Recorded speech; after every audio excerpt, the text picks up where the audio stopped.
So, yun mga tips to remember mga ka-repairman. Ito ay vinyl. Nilagyan natin ng fornica. Fornica ang ginamit natin ng pangdikit. Ito. Patuyuin lang natin yan. Tapos lagay na natin doon.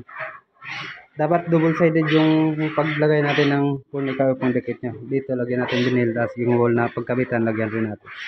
Bali yung wall platted nga pala nilagyan na natin ng ginamit natin dyan ng more nails. Tapos ginamitan natin ng clamp para mas tulog yun. Dilat ang mata.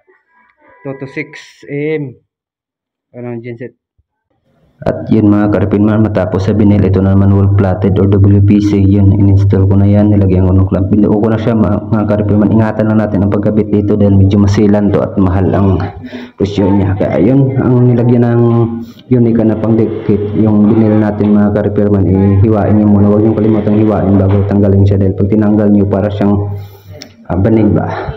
At bago nyo ikabit mga ka-repairman, lagyan nyo muna siya or bawasan nyo muna yung gilid niyang aging.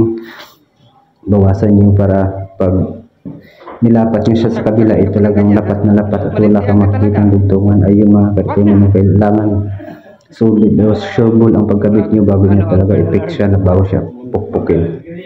Para solid yung groove niya yan. Alos hindi mo siya makita na may dugtungan, parang buo talaga siya. Yung mga ka-repairman ha, tandaan lang natin na huwag natin i-dirt yung lapat. Kailangan check muna natin bago natin pukpukin. Mahirap magkamali. Lipat naman ako sa kabila mga ka-repairman. Pakita ko lang yung ginawa kong layout. Dahil nagli-layout ako para pagtrabahoan ng isa naman. Dahil pang matapos ako mag-layout, yung tulungan ko rin. Ito yung malaking kwarto rin ito. Ito bed. Ito yung sala. Ito yung na-layout ko. Isa lang muna. Yan, natapos na namin. Pero ibang design siya mga ka-repairman. Binilang siya yung At least buo pa rin siya yung tingnan. Pero may mga idagdag lang siguro kami dyan. Konti. Ito, PVC pa natin to. Ito yung labas. Gagawin pa natin PVC yan mga ka-repairman yan. Nating PVC para mas quality yung unang tingin lang baga. Ayun mga ka-repairman, headboard yung layout. Thanks for watching.